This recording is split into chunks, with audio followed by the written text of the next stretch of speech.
everybody, how are you going today? It's so good to see you.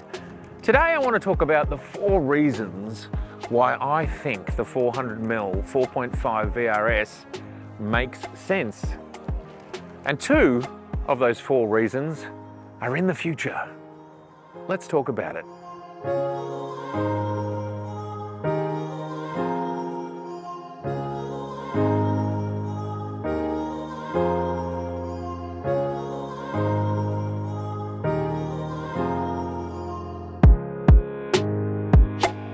So reason number 1 is the 400mm 2.8 with the built-in TC. Now that is an absolutely astonishing, phenomenal lens. But to give you an idea, in this country, it comes with the eye-watering price of $23,000. Now there are quite a lot of cars that you can buy before you hit that mark. 23,000 Australian dollars. Now that's a 400mm lens. It's a 400mm prime. Sure, it's got a tele in there, so it's kind of 2 lenses in one, but essentially it's one lens, right? It's a prime lens. The 400mm 4.5, which is only a stop and 1/3 difference, it's not $23,000, it's just over $5,500. So that's like a 4.5 times differential. That other lens is 4.5 times more expensive. So what makes sense to me, number 1 about this lens, is it's the 400mm 2.8 for people who can't afford it. And that's really important. It's really important for people to have an option where they can also get into a 400mm.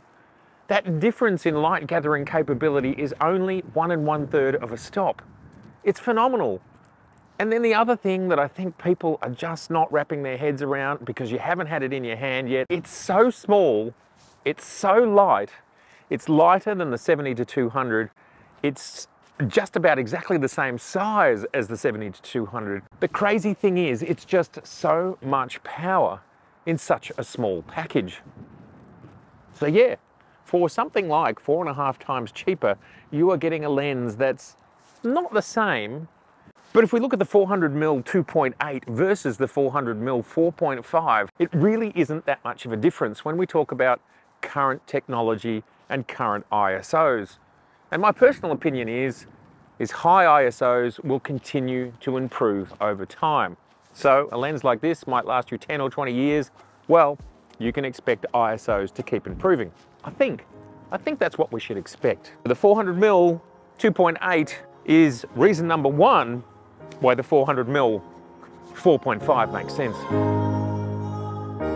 Okay, well, reason number 2 is DX crop.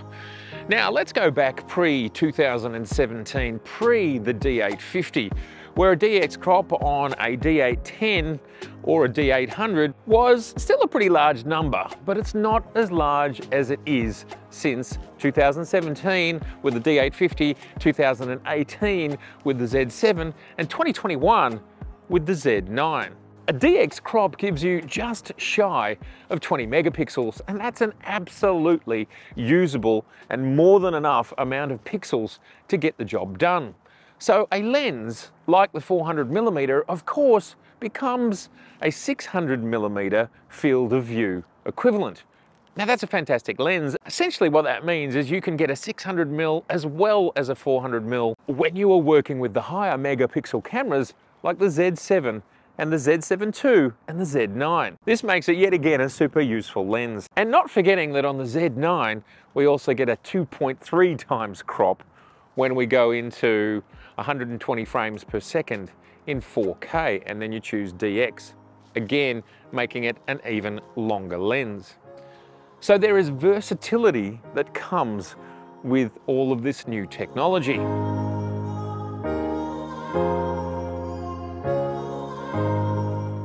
The mythical, the perhaps coming, who knows, Z500, maybe? That, if it comes, will be a cropped sensor camera, an APS-C camera, or in Nikon terms, a DX camera, which will replace the much loved D500. And why does this make the 400mm make sense? Well, Again, it's all about cropped sensors. It's all about giving you that extra reach out to 600 mils without it being particularly large at all. Now, my guess is, having seen the latest from Fuji, we've got a 26 megapixel camera out and a 40 megapixel APS-C camera coming. There's every chance a camera like this from Nikon could be anywhere between, let's say, 30 and 40 megapixels. That makes this lens a ridiculously powerful package. You're getting 600 mils at 4.5. How awesome is that? I would love us all to not lose sight of what it is to create a new camera system from scratch. You know, it's a big deal making this all come together, and Nikon, of the three big, is clearly the smallest. Now, there's a lot of angst, and I get it, you know, you don't get what you want, you don't get the features that you want. And I suppose I think to myself, well, do we actually think these companies are able to fulfill every single person's wants and desires at the same time? And for me, I understand that that's simply not possible. It's not logical for all of our desires to be fulfilled at once. What I would ask us all to contemplate and keep in mind is sometimes something turns up that we want, we're excited about, it comes at the right time for us. And sometimes it doesn't. That's okay, you know, I realize that Nikon has to fulfill a whole gamut of photographic needs. There's sports, there's wildlife, there's portraiture, there's landscape, there's photojournalism. And now there's the massive kind of newish subset of what do video or hybrid shooters require. So sure, we don't always get what we want when we want it, but we do get some of what we want when we want it. And because they can only release 1 or 2 products every quarter or every few months, just mathematically, we are not going to get what we want all the time. So I just want us to all consider that, because when we were dealing with, say, the F-mount, which has been around 60 to 70 years, pretty much every lens that you might want it already exists in one iteration or permutation or model. So you could always go by something, even if it was a bit older. And of course, with the Z-mount, we are starting from scratch, and the Z-mount is still not even 4 years old. So if you think about it, we have just had the 30th lens announced. It's actually quite a lot of lenses. They're saying there's going to be more than 50 over the next couple of years. I don't know. I think it's a big effort. I think it's a good effort. And this is just what I personally think. As I've said in the past, I run my own business, so I know how hard it is to keep all of these balls juggling in the air. Big boat. It's just not that easy to keep everything, to please everybody at once. We do live in a very fast-paced, fast-moving world. And I don't know, if we actually look back at what's happened over the last 3 3/4 years since the first Z cameras shipped, actually quite a lot's happened.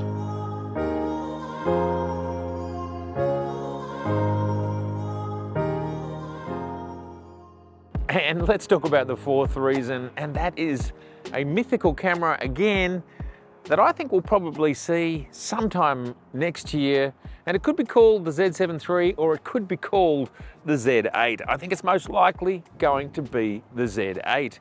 Now, I expect the Z8 to be a higher megapixel camera, if it ever exists. It could be 60, it could be more. We've certainly heard rumors from Canon and from Sony that they're planning on getting up to some pretty high numbers. So let's just hedge our bets and land somewhere in the middle. It could be anywhere between 60 and 80 megapixels. Now, I haven't done the maths on that. If it's got a similar pixel density to the also mythical Z500, then it too could be something like a 30 or maybe even 40, but I doubt it, megapixel camera when it is cropped to APS-C mode. The Z8, from my perspective, will be a full frame camera, but of course it'll be able to be cropped. Now, when you have a camera like the Z8, just like the Z9 that we're shooting on now, and you can crop a lens like the 400mm, and you can crop it and get 30 megapixels, which perhaps something like a Z8 could offer, well, that's an amazing amount of capacity. Ultimately, what I'm saying here around this 400mm 4.5 is that Nikon have created a lens that's for now and for the future, and it will make more and more sense as more and more products come out. To me, it certainly makes sense on a Z6 full frame, 400mm. It makes sense on a Z7 or a Z9, where you get 400mm of 45 megapixels, or you get 600mm field of view equivalent at something like 20 megapixels. You kind of can't go wrong. And the fact that it's only 1 stop and a third's difference from the 400mm 2.8, I just kind of can't see what the problem is. Now, of course, there is an argument that why not just get the 100 to 400? And sure, if that's the sort of lens that you want and you're into zooms and not primes, then that makes sense. But of course, why does something like a 400mm 2.8 exist? It's because people are into primes. So for people who are into primes and don't want to spend more than a small car, then this lens makes a lot of sense. For people who want a zoom lens, which is similar, not the same, perhaps not quite as sharp, obviously not as bright as at 400mm, well, a zoom lens makes sense. And there's no problem with Nikon making both. Now, I do agree that this end of the lineup is pretty well fleshed out, and I suppose some people would like the 600mm, and heaps of people want the 200 to 600. And I get it. I think that's absolutely fair enough. I've always said we're not going to get the 100 to 400 and the 200 to 600 close to each other. I always felt they'd be a year or more apart. And Nikon chose to go with the 100 to 400 first. And it's a great all-rounder lens. And also, here's the thing for Nikon users to think about. If we look at the same space in the Canon RF lineup, there's no question that Nikon are doing super well with these longer lenses. So for the people in that space, it's awesome. But we're never going to get everything at once. For example, personally, I'd love to see the 85mm 1.2, and it has been on the roadmap for ages. It's not here yet. Maybe it's the next lens, maybe it's not. Who knows? As individuals, we're often not going to get exactly what we want. But I'm absolutely positive there are people out there that love this 400 4.5, and I'm equally positive that there are people who it doesn't make sense to. I'd love to hear from in the comments below the people who are excited about this 400mm 4.5. Maybe they do see it as a good option compared to the 400 2.8.